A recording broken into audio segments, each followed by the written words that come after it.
Hey guys, my name is Enrico. I'm the new winemaker at Mulderbosch Vineyards. I've been here since June of 2020, just after lockdown. We're in lockdown, and it's been an absolute privilege to be here and just to be able to be making wine for such a great brand as Mulderbosch. We've been established since 1989, and it really is a winery or a vineyard that has a reputation for excellence. Been making wine, of the highest quality wine for quite a number of years, and it's not going to stop. One of our key priorities is to be able to make the highest quality of wine for our consumers to enjoy.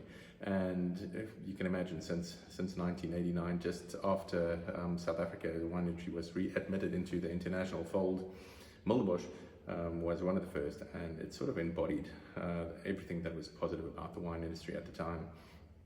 We were grounded in tradition, we still are. We've got a great traditional winemaking style, but that's not to say that we love to push the boundaries, we love to experiment, we love to challenge the status quo, and that's something that I'll be very, very excited to get going as well in my tenure here. The winery itself sort of lends itself to that style, that it's not a modern winery at all. It's a winery that you as a winemaker can just let your mind go. It's full of stainless steel tanks. We've got some bigger format foedras, which are old stickvater or big barrels, 1,500 liters of those, and then we've got numerous sizes of neutral smaller formats like 500s, 300s, 225s, French oak. We experiment some different type of oak, but the experimentation is more about the maturation process and not the oaking itself. So our winery is really something that's not modern, not pulling the eye, but it lets go of the mind, and that's, as winemaker, is what you want. You want to be able to dream, to make wine in different styles and not be burdened by a very modern process that sort of just can push it in one way. The vineyards in itself, we are situated on the old Goedgeloof, on the Polkadraai road just outside of Stellenbosch, and the vineyards are about 45 hectares on a 75 hectare plot, and that's not all vineyards that we can play with. One of our key establishments is that we have long-term relationships with growers that are in the same mind frame, the same ethos as we want to grow our own grapes. Very environmentally friendly, very low impact in terms of herbicide, pesticide, fungicides. We try and use as natural product as possible, so to give the grapes the quality that needs to be able to go into the bottle, that needs to be able to be the highest quality that comes into your glass. So in terms of vineyards, it's all in and around the Mulderbosch farm. Our growers are a kilometer to the most, 10 kilometers away.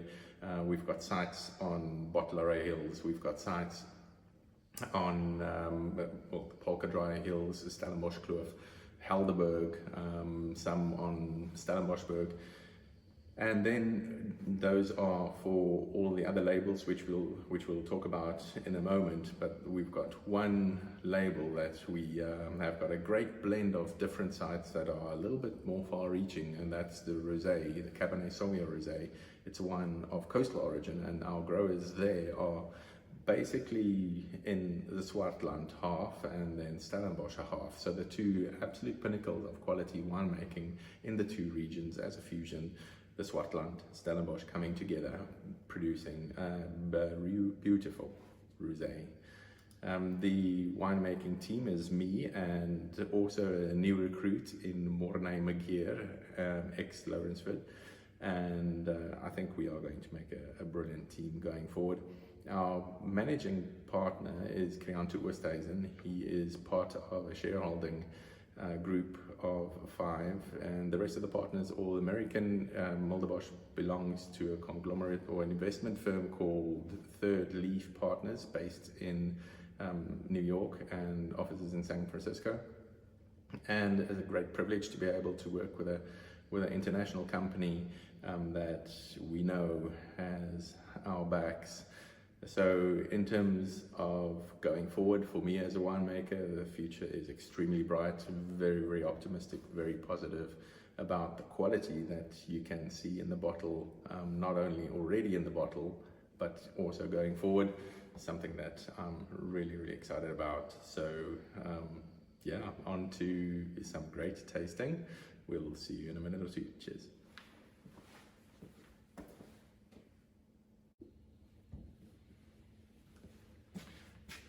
Method Cup Classique 2015 Mulderbosch. This is a three-way blend. The base wine consists of 53% Pinot Noir, 30% Chardonnay, and 17% Pinot Meunier. The different parts were also handled differently in the cellar. The Chardonnay was in barrel on its lees for 15 months, as well as the Pinot Meunier, also for 15 months on its lees in barrel fermented. Then the Pinot Noir was fermented and kept in tank to preserve that beautiful, fresh, fragrant, perfumey, floral nose that Pinot Noir always has as a base wine. Blended off in 15 months and then into the tirage. The tirage is obviously where it is bottled with a little bit of sugar and a little bit of yeast for the bubbles to be able to produce bubbles in the bottle. Then the wine was left for an additional 15 months on the bottle lees before it was degorged and left a few months later and released. This is only our second MCC we put on the market, and it's a style that we think is really classy. It produces a wine with beautiful brioche and yeasty notes, but not having a lot of maturation in barrel. It also has just a lot of florally fruit aromas, so it will go well with any type of dish. Very nice light lunch, salad. You know what they say with an MCC or a sparkling wine, any time is the right time. So cheers to that.